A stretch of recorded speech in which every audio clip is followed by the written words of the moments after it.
Ya teman semua, balik lagi di Kapten News masih membahas kasus Subang. Ini gua akan bahas sedikit tentang rangkuman ya pembahasan sidang sebelumnya. Ya karena terlalu banyak saksi ya sebelumnya yang kita bahas. Jadi gue bahas sedikit aja beberapa yang penting aja ya teman-teman. Pertama mengenai kesaksian Kanit ya, kalau nggak salah berdasarkan kesaksian beliau, noda merah yang terdapat pada baju Yosef adalah darah kental. Dan itu sangat berharga bagi penyidikan karena bisa disebut sebagai darah emas. Wow, itu luar biasa banget ya teman-teman. Darah yang kental, jadi bukan darah yang dari mana-mana, tapi benar-benar darah yang kental dan makanya disebut sebagai darah emas. Itu fakta persidangan yang luar biasa. Itu cukup ya untuk menambah keyakinan hakim. Kemudian dilanjutkan dengan fakta persidangan supir angkot atau Pak Dedi alias Dodo. Itu juga kesaksian yang luar biasa ya teman-teman, karena ini kesaksian yang paling krusial nih kalau menurut gua. Kenapa kayak gitu bang? Ya ibaratnya hanya satu orang nih, hanya satu orang inilah yang tidak hanya melihat. Kalau saksi lain kan hanya melihat gitu kan ya. Kalau saksi ini sih bahkan dia mencoba berinteraksi gitu dengan cara bilang dengan bahasa Sunda gitu ya. Bisa mau mobil nggak sih? Ibarat kata seperti itu ya kurang lebih gitu.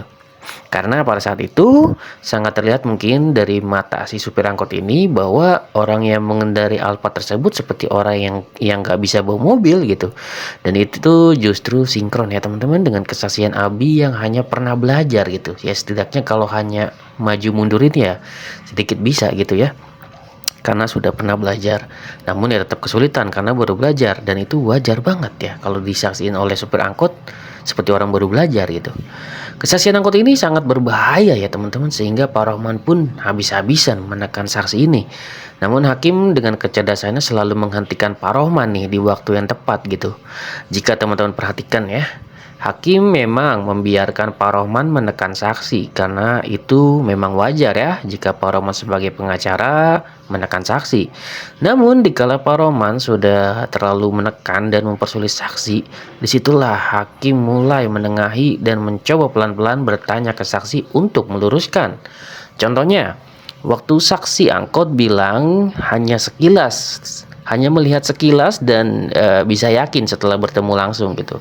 Pak Hakim cukup menegaskan kembali ke saksi soal di Polres hanya melihat foto dan di Polda melihat secara langsung, dan itu bedanya ya teman-teman. Dan itu sudah cukup ya memberikan keyakinan pada hakim, dan alasan saksi sangat masuk akal gitu karena berbeda kalau melihat foto doang sama melihat secara langsung gitu. Namun setelah itu Pak Roman ya teman-teman makin menekan saksi, bahkan mengarahkan saksi gitu. Disinilah hakim langsung stop Pak Roman secara tegas gitu. Tentu hakim bukan orang bodoh ya teman-teman, dan secara langsung memberikan teguran kepada Pak Rohman agar tidak mengarahkan saksi untuk menjawab sesuai keinginan Pak Rohman sendiri gitu. Jika keberatan dengan pernyataan dari saksi gitu ya, maka ada sesi sendiri gitu. Itu menurut hakim ya teman-teman ya. Namun pada saat Pak Rohman ditegur nih ya, Pak Rohman malah mengalihkan hakim gitu untuk mengusir YouTuber yang menyimak persidangan gitu. Padahal tidak ada keributan sama sekali gitu, dan polisi yang menjaga itu juga bingung gitu kan. Karena tidak ada keributan kok tiba-tiba Pak Rohman mengalihkan ke tempat lain cuman gara-gara ditegur gitu kan.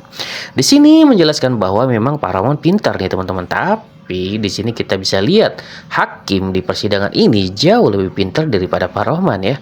Jika teman-teman perhatikan dari awal persidangan kasus Subang, terutama di tahap pembuktian ya, hakim itu sangat sering menghentikan Pak Rohman.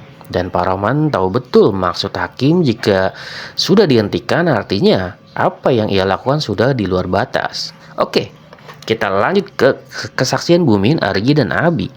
Sebenarnya kesaksian mereka ini yang bertiga ini ya kurang lebih masih sama ya, kecuali kesaksian Bu Mimin ini ya teman-teman. Kesaksian Bu Mimin aja yang sedikit janggal karena kesaksiannya tidak sinkron gitu dengan kesaksian Pak Yosef sebelumnya. Mungkin hakim ini tidak mengetahui secara rinci gitu ya, tapi pengawal kasus Subang tentunya tahu betul gitu perbedaannya. Nah, fakta baru nih ya yang diungkap kemarin Arigi dan Abi dan Bumi itu adalah yaitu adanya intimidasi yang dilakukan oleh oknum ya teman-teman. Arigi menyatakan bahwa ia sempat dipukul dan ditendang juga gitu kan ya. Namun orangnya bukan penyidiknya katanya, kata Rigi gitu ya. Dan untuk Abi dipaksa untuk memberikan keterangan mengenai mengendara mobil gitu kan ya. Karena ia punya SIM harusnya bisa bawa mobil, jadi dipaksa gitu ya oleh oknum tersebut saat dia dibawa ke Polda, namun saat di mobilnya gitu kan ya. Saat di mobil gitu kan ya disuruh buat keterangan kalau dia tuh bisa membawa mobil harusnya gitu. Dia diintimidasi di situ ya. Jadi Arigi diintimidasi di kantor polisi, sedangkan Abi diintimidasi di mobil ya saat setelah ditangkap dan menuju ke perjalanan ke Polda. Ya apapun itu ya teman-teman. Ini fakta persidangan yang perlu dicatat dan setiap fakta persidangan perlu diperiksa lebih lanjut. Kan Bu Mimin juga mendapatkan juga intimidasi ya, cuman secara ya verbal doang gitu kan ya. Untuk apa ya kalau Bu Mimin untuk mengakui bahwa itu Abi gitu yang pakai hoodie segala macam gitu. Seperti itu. Itulah fakta persidangan. Apapun itu, fakta persidangan perlu dicatat dan setiap fakta persidangan perlu diperiksa lagi lebih lanjut gitu kan ya, kebenarannya. Baik itu dari persidangan atau fakta persidangan dari Kanit, supir angkot maupun fakta persidangan Abi dan Arigi. Gue sih tetap berharap ya semua diperlakukan secara adil gitu ya. Dan gue yakin sih di sini hakim sebagai penengah bisa memvalidasi setiap kesaksian yang ada dengan baik dan adil.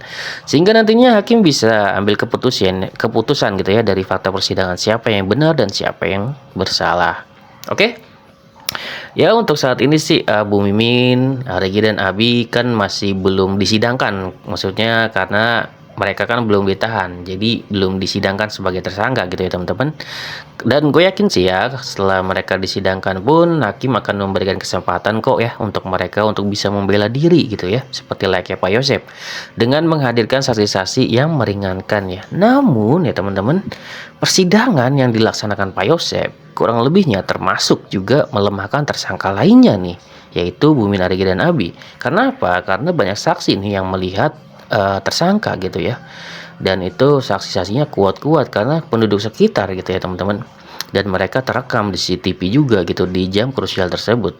Itu membuat para Oman mungkin merasa sangat tidak berguna lagi kalau menghadirkan saksi-saksi yang meringankan ya teman-teman, karena hakim juga sudah ingin sampai dalam tahap akhir ya untuk keputusan nih, udah dalam posisi dalam tahap akhir ya teman-teman.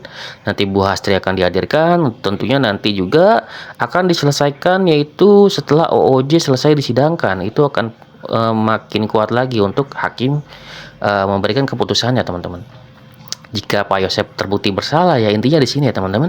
Jika Pak Yosep terbukti bersalah maka otomatis Bu Mimin, Arigi dan Abi akan mengikutinya gitu. Karena itu satu paket ya teman-teman, dan itulah bagian dari strategi Polda Jabar dan JPU dalam menghadapi para tersangka gitu teman-teman. Dan ya perlu kita ingat juga ya teman-teman, jika terdakwa Pak Yosep bisa lepas nih ya dari jeratan hukum atau ia tidak terbukti bersalah nih ya teman-teman, ya maka otomatis juga Bu Mimin, Arigi dan Abi juga terlepas gitu. Jadi sebenarnya sederhana untuk JPU dan Polda Jabar menyelesaikan kasus ini gitu teman-teman. Jadi cukup Pak Yosep saja, jika Pak Yosep lepas berarti Bu Mimin, Arigi dan Abi juga bisa lepas. Dan kalau misalkan Pak Yosep memang terbukti bersalah, otomatis Bu Mimin, Arigi dan Abi juga akan terjerat juga mengikuti gitu ya teman-teman.